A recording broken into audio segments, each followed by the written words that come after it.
안녕하세요. 밥성머리입니다. 그림책 테라피. 네, 오늘은 8번째 시간.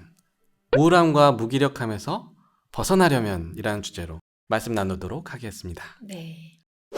우리가 살면서 누구나 네. 되게 아무것도 하기 싫을 때 있잖아요. 그렇죠. 네. 사실은 뭐 우울함이라던가 무기력감을 안 갖고 있는 사람은 없을 거예요. 그때 좀 대표님은 어떻게 그런 좀 우울함이나 무기력감을 네. 해소하는 편이세요? 제가 3년 전에 아버지가 갑자기 시한부 선고받고 돌아가셨을 때 네. 그런 느낌 많이 받았거든요. 근데 이게 옳은 방법인지는 모르겠지만 일을 만들어요, 저는. 아, 무기력해지려고 오히려요? 그러면 네. 어떤 일을 만들면 사업을 한다든지 음.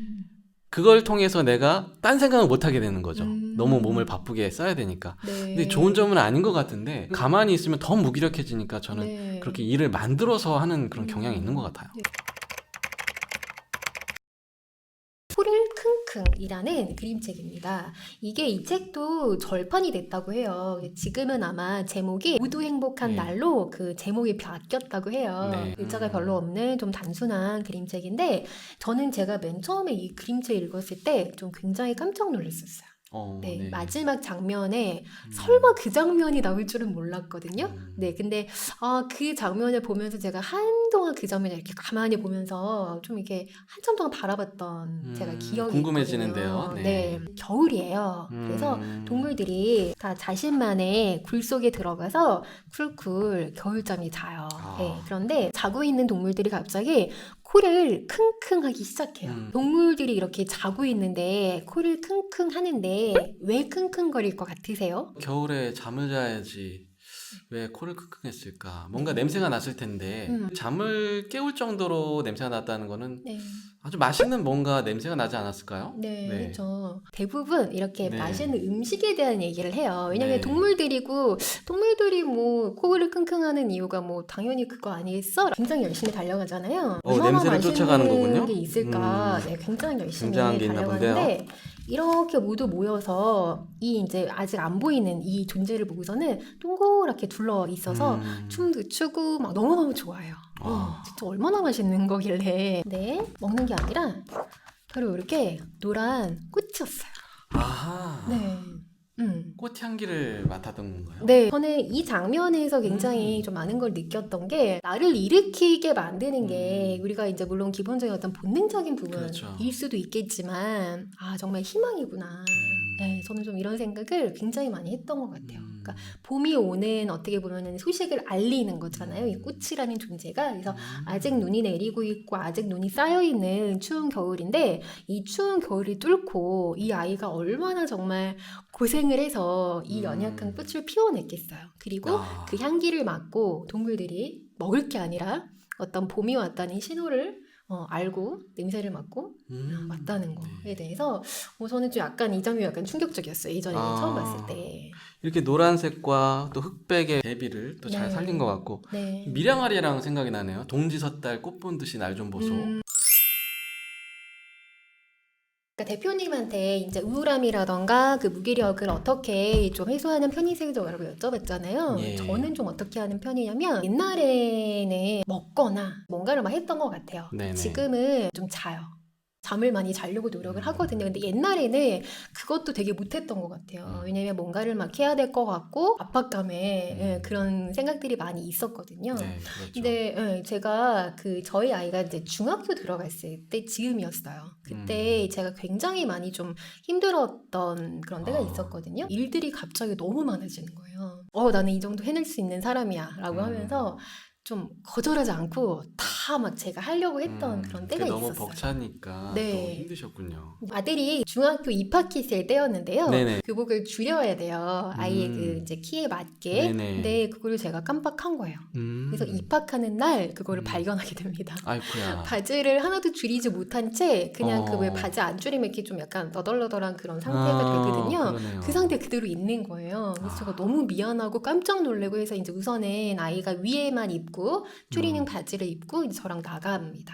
8시 반쯤에 도착하셨거든요. 이제 9시까지 학교를 가야 되니까 아줌마가 저한테 아이고, 쯔쯔쯔쯔. 애기 엄마, 지금 못 줄여. 이거 기계를 틀어놔야 되는데, 지금 이거 해달라고 하면 어떡하냐고. 이렇게 하면서 저를 굉장히 아주 그냥 말도 안 되는 그런 엄마 취급을 하시는 거예요. 엄마가 이래. 인정할 수밖에 없었죠. 근데 제가 아들한테 되게 고마웠던 게, 엄마를 원망할 수 있잖아요. 그렇죠. 아이, 짜증나. 뭐야, 엄마 이게. 뭐야, 지금 입학 막, 시간인데, 좀 차분한 면이 있어요. 그래서 우선은 가만히 지켜보고 있더라고요.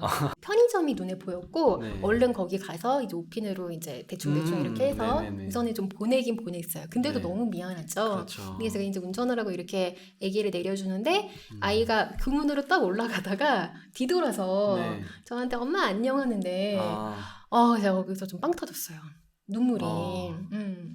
네, 너무 미안하면서 아이가 다시 저를 뒤돌아봐서 이렇게 엄마 안녕하는 게 너무너무 정말 모든 걸 다 네. 말이 필요 없죠. 네. 말하지 않아도 다 아는. 네, 그래서 아, 그때 제가 되게 좀 많이 우울하고 무기력했던 것 같아요. 오히려 막 너무 많은 일들이 왔을 때. 그래서 제가 그때 이제 선택했던 거는 정말 좀 잠만 잤던 것 같아요. 아, 잠만 자고 나서 제가 이제 다시 일어나게 됐을 때 좀 어떤 계기로 일어나게 됐냐면 남편이 저기 자고 있는데 된장찌개를 네. 먹으러 오라고 된장찌개를 해놨거든요. 그렇게 우울하다고 생각했는데 그 된장찌개 냄새가 맡아지더라고요. 아. 그리고 이제 먹고 싶다라는 생각이 들면서 어떻게 보면은 행복이라는 게 그렇게 막 대단하고 거창한 게 아닌데 왜 나는 이렇게 그것만 이렇게 쫓아갔을까? 그런 생각이 들면서 되게 좀 소소한 행복들이 좀 떠올랐던 것 같아요. 네. 작가님, 요즘 우리 아이들을 또 대변하는 이야기 중에 하나가 학습된 무기력이라는 용어가 있어요. 네. 많은 아이들이 학원 뺑뺑이죠. 이게 원치 않든 원하든 그런 것들을 수동적으로 익숙해지다 보니까 굉장히 무기력한 상태에 아주 어린 시절부터 네.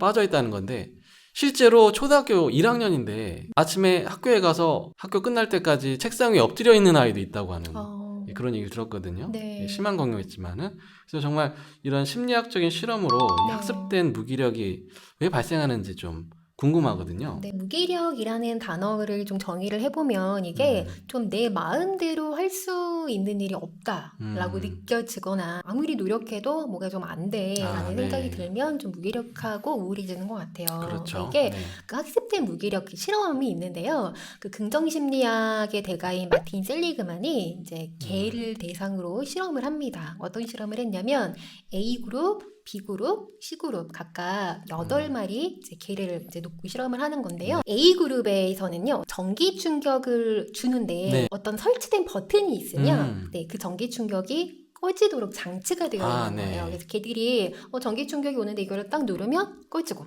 누르면 꺼지고 하는 장치가 있었던 거고요. 그 다음에 B그룹에는 계속 쉴 수 없이 전기 충격이 이제 가해지는 겁니다. 마지막 C그룹에는 전기 충격이 전혀 없었던 거예요. 그래서 이 개들을 다시 한번 다른 방으로 넣어서 실험을 하게 돼요. 세 개 다 대피 공간을 만들어서 이 아이들이 어떻게 반응을 하나라고 하면 전기 충격을 하게 되는데 A그룹의 아이들과 C그룹의 아이들은 대피를 했거든요. 그런데 이제 그 전에 계속 전기 충격을 줬던 B그룹을 결국에는 대피를 못하게 됩니다. 내가 뭐 어차피 피해봤자 네. 똑같이 당할 건데 뭐하러 하지? 이런 무기력이 생겨버린 거군요. 네, 그래서 이제 이 무기력이 학습이 된다라는 거였는데요.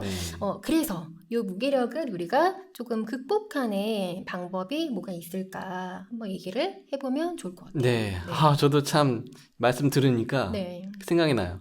유튜브 시작하면서 내가 열심히 한다고 이게 될까? 이런 생각하니까 정말 우울해지고 무기력해지고 좀 용기 좀 주셔야 돼요.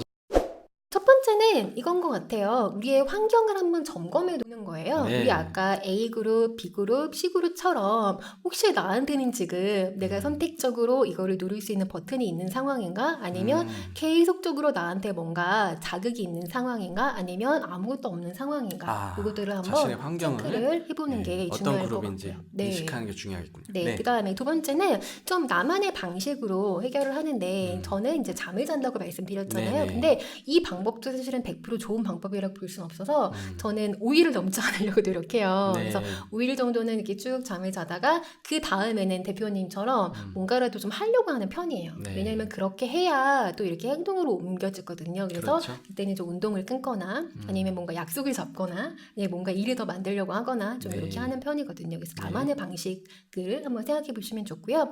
마지막 세 번째는 좀 성공 경험을 늘려보는 거 굉장히 중요한 것 같아요. 하면 된다. 네. 네. 근데 이 성공 경험이 아주 거창한 것보다는 우리 가족과의 관계에서 좀 소소하게 하나씩 생각해 보는 것도 좋을 것 같아요. 아, 정말 네. 공감이 돼요. 우리가 헬스장 등록해놓고 네. 대부분 안 가는 이유가 네. 운동해봤자 이거 몸이 좋아지나? 근데 너무 거창하게 계획 잡아서 그런 것 같은데 네. 정말 프레스 들 때도 너무 무거운 거 들려고 하지 마시고 조금 벅찬 정도 수준이 가장 효과가 있다고 하더라고요. 네. 진짜. 결국에는 좀 나한테 희망을 주는 게 뭔가를 좀 생각해 보는 거 굉장히 중요한 것 같은데 이게 우울하다는 거는 사실 우리 좀 지쳤다는 증거거든요. 네. 그래서 내가 뭔가 더 성취하고 싶었고 더 잘하고 싶었고 더 조금 다른 사람보다 좀 성공하고 싶었고 했던 그런 마음들을 조금 더 내려놓고 지금 나한테 가장 좀 소소하지만 행복을 주는 게 뭘까를 한번 생각해 보면 좋을 것 같은데요. 저는 지금 제가 하고 있는 이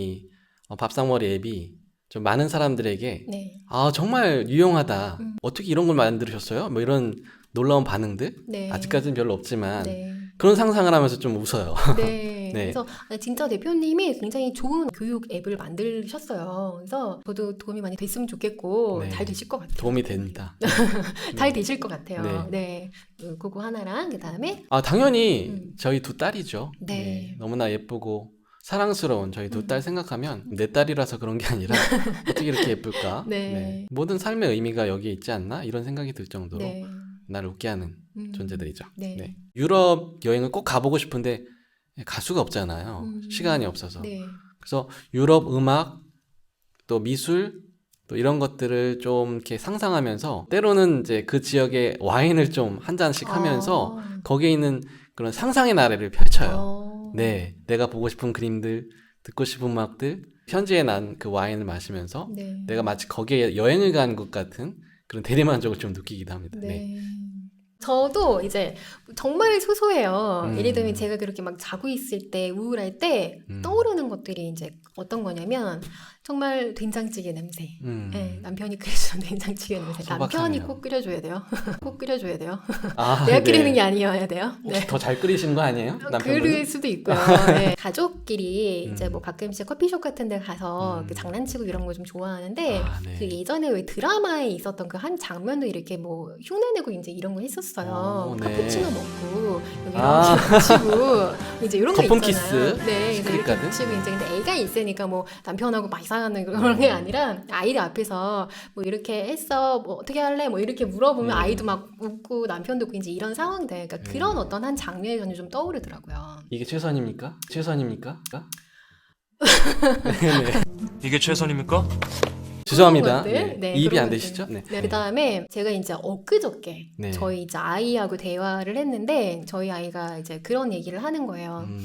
엄마 내가 그래도 엄마랑 대화할 때 되게 재밌는 편인데 엄마가 2등이 아니 3등이야라고 얘기를 하더라고요. 그러니까 그나마 제가 이제 3위 안에 드는 거예요. 아이하고 재밌는 대화를 하는 대상 중에 하나가. 그래요. 아드님인데 더 그렇다는 거는 정말 네. 높은 순위거든. 네, 그래서 정말 굉장히 그래도 내가 엄마가 아직은 너랑 대화가 잘 되는구나 이런 네. 얘기를 했고 가끔 제가 이제 아이하고 그런 게임을 해요. 오늘 내가 만들 메뉴가 뭐게 뭐 이런 거 뜬금없이 아무런 뭐 힌트도 없이 중3짜리하고. 네, 그래서 오늘 만들 메뉴가 뭐게 이렇게 물어보거든요. 네. 그럼 또 아이도 맞장구 쳐줘요. 막 또 맞춰요. 근데 이제 네. 그날따라 잘 못 맞추는 거예요. 그래서 야 어저께 엄마랑 너랑 얘기했던 거야. 그랬더니 아들이 그러더라고요. 엄마 어저께 엄마랑 나랑 대화를 얼마나 많이 나눴는데 내가 그걸 기억하겠어. 이거를 듣고서는 네. 그래도 내가 너랑 좀 대화가 되는구나 그런 생각을 했던 것 같아요. 그러니까 정말 굉장히 소소한 거잖아요. 이런 소소한 거 하나하나가 나를 깨우는 존재고 또 희망의 존재구나라는 거를 생각해 본다면 희망이라는 게 정말 거창한 게 아니라는 거 여러분들도 아실 수 있으실 거예요. 네.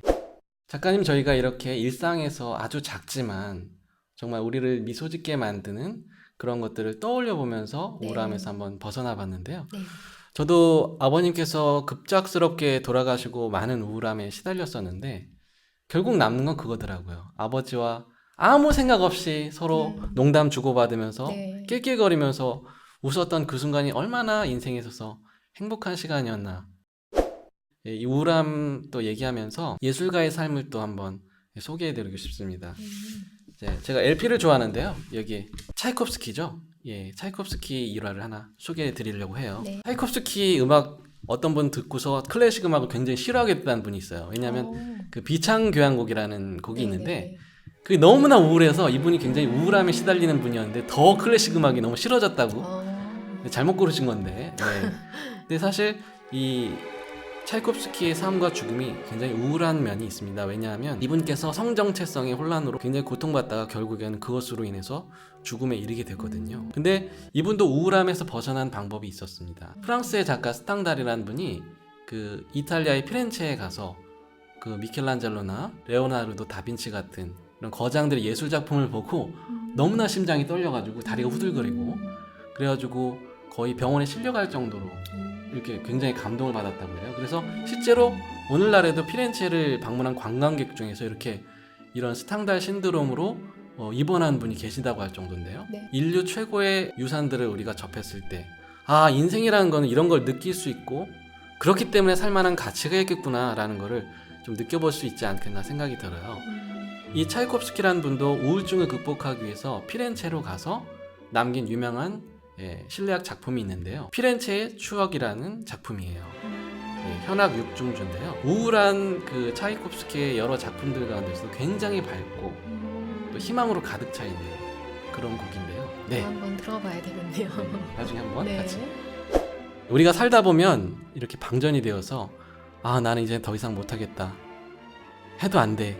이제 포기하고 싶어 하는 순간이 오죠. 그런 가운데서도 이런 소소한 행복들을 다시 한번 되새겨보고 또 이런 살만한 충분한 의미와 가치들을 찾아 나간다면 그 어둠에서 벗어나서 또 찬란한 태양으로 한 발짝 더 나아갈 수 있지 않나 생각이 듭니다. 태양을 마주하면 그림자는 자연스럽게 뒤로 물러나게 되어 있습니다. 밥상머리였습니다. 감사합니다.